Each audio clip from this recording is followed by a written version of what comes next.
Act like a doctor, the secret to sales success. In this video, taken from the salesman.org archives, you're going to learn why acting like a doctor to truly diagnose the pain points of your prospects is the quickest way to having people queuing from you, people going out of the door, metaphorically or physically, to buy your products so that you can then in turn crush your quota. So your purpose as a sales legend is to uncover the extent and the depth of your potential partner's pain. Then we need to evaluate if this pain would be resolved. Would it be a significant enough change to warrant breaking through the status quo that the individual in the pain is currently in? So let's use the analogy of visiting a doctor to break all of this down and make it a little bit easier to manage. So if you're visiting a doctor and you've got a little bit of a scratch on your arm, well, no matter what they say, likely you're not going to do much about it. The doctor could share that the scratch could get more severe over time if you don't do anything to wrap it up, to bandage it, whatever it is. But if you've had scratches like this before and you've just been fine neglecting them, well, you're going to carry on as usual. You're going to be in status quo. Now, if you left the scratch for a couple of weeks and you returned because it's begun to get a little bit sore, well, things would be different in this interaction with the doctor. Let's say the doctor took a swab and they sent it off to the lab and it turns out the scratch is now infected with a deadly virus. Well, of course, you're going to listen to the doctor this time round. You're going to do whatever they say, for sure. But the reality is your symptoms haven't really changed. The only thing that's changed is that you've got a little bit more data available to you. And so you're going to listen and pay attention and take action on what this individual has told you.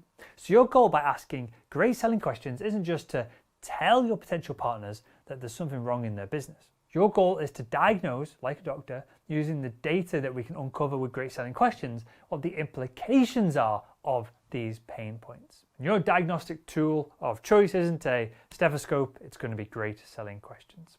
So let's run through the 3 levels of pain that your prospects find themselves in. And I'll also share a few questions that will help you better diagnose these pain points to get a deeper understanding of them as we go through. So first off, you have pain level 1, or we call it surface pain. So using the example of me selling salesman.org, a surface level pain would be if I met with a sales director and they revealed that they are unhappy with the sloppiness of the sales team. The sales director shares that they're enthusiastic about looking at salesman.org, but well, they want to look at a few other solutions because they're running on a very snug budget. At this point, most salespeople go, great, that's fascinating, I appreciate the time, and then they hand over some marketing literature and they run through the features and benefits and they say they're going to call up in the next couple of weeks or so to check in and see how things are shaping up. And this generic, I will check in next week, is feeble. This is a terrible plan. Instead, we need to be asking diagnosing selling questions such as, well, tell me more about the current sales training solution that we're talking about right now. Or what did the current training provider say when you told them they're just not happy with their work?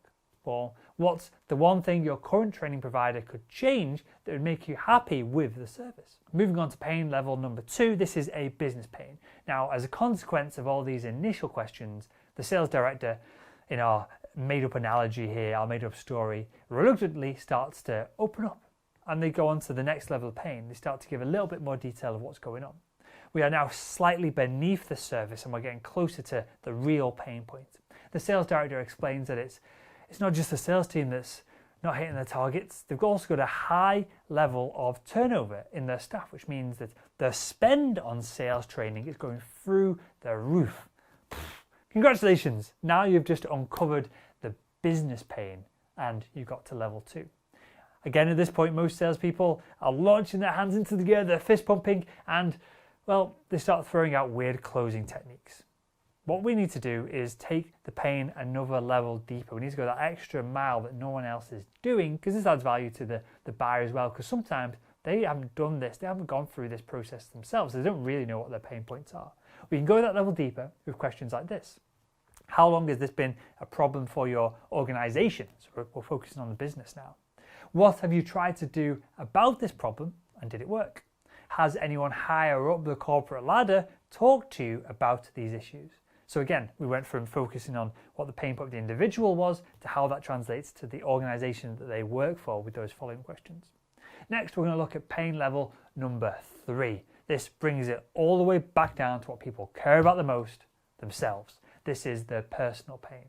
So the last question that we asked in our random scenario here, selling to a sales director, of has anyone higher up the corporate ladder talked to you about these issues, resulted in a viable physical chill going down the potential partner's spine.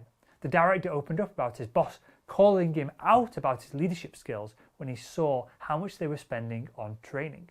The sales director getting told off by his manager is a very personal and acute pain. This embarrassment is the real pain point that we've been trying to get to this whole time. This is a level 3 pain. But we're not done yet though. We're going to ask a few follow-up questions just to prod this pain a little bit and to get into a deeper level yet again. So we could ask, well, how would your role change as a sales director if the whole of your sales team decided to leave the company in one go? Have you given up on trying to fix this? Now, when you ask these follow-up questions, your prospects spontaneously become primed to take action. Once you get to this level of pain, well, the dynamic shifts from the buyer being in control, them inviting you into the room, to now the seller being able to answer all of this individual's problems. This is the power of asking incredible questions. And one thing I like to do when a potential partner is emotionally charged like this is to ask budget questions. Because there's no point going any further in the conversation if the buyer is just not qualified financially and qualified in general. So to qualify a budget, at this point in the conversation, in our example, we can ask questions like this. What kinds of investments were you expecting to make to solve this issue? To see if I can help you, show me the ballpark number budget-wise that you've spent on previous sales training solutions like this. Now, if you set up your meeting with great questions, and then you use the questions we've just been through to get down through the levels of pain with your potential partners, well, within a few minutes, literally all it takes when you ask great questions, a few minutes, you could be either closing the next meeting or closing the sale altogether. This 10-minute conversation with great sound questions can save you months of faffing around later on in the sales process. Now, I guarantee, with all that said, if you ask the right selling questions, you can speed up your sales process immensely. So, now that we've got the idea of using questions to go through the different layers of answers that are going to be given to us to keep this a back and forth, let's take a look at how we can use very specific questions to set up a dream sales meeting. Let's get real practical, so at the end of this video, you can go out and use these questions to set up better sales meetings instantly.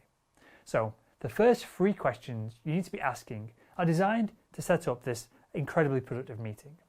Because, let me paint a picture in your mind, wouldn't it be great, whether you're on the phone or whether you're in person, if everyone that signs up to one of your sales meetings, everyone agrees to meet with you, if they could, well, agree on a set duration for the meeting, that it's going to have a specific purpose that covers both your agenda and the buyer's agenda as well. How much more productive would your meetings be if you just do those few things? If this workshop equips you to do this and nothing else, it's going to be a massive success. Just setting up these damn meetings that go somewhere. Meetings that aim straight towards the goal of closing the sale, rather than just using random questions to meander and never go down any real path. So let's go a bit deeper. What if we could set all of this up before we even get on the phone or sit down face to face with the individual? Well, we can. By just going back and forth and arranging times to meet, these should be the questions that you're asking the potential partner. You should be asking almost quote for quote, word for word here, right? And you don't see me very often talking about scripting stuff in the sales process, but this is something that you can pretty much script. You should be asking exactly when and where would be the best and most productive ways to meet. Next, you should be asking, it would be great if we can agree on the essential items to put on the agenda. Is that reasonable? Then we're going to ask number 3, assuming my product can solve your issues, would it be fair to discuss the next steps at the end of the meeting? It's literally as simple as that. When you start to put these questions ahead of any meetings or phone calls that you have, you'll become way more effective, essentially immediately. If you enjoyed this video, make sure to click subscribe, leave a comment below what you thought about the video and the content itself, and I'll see you in tomorrow's video.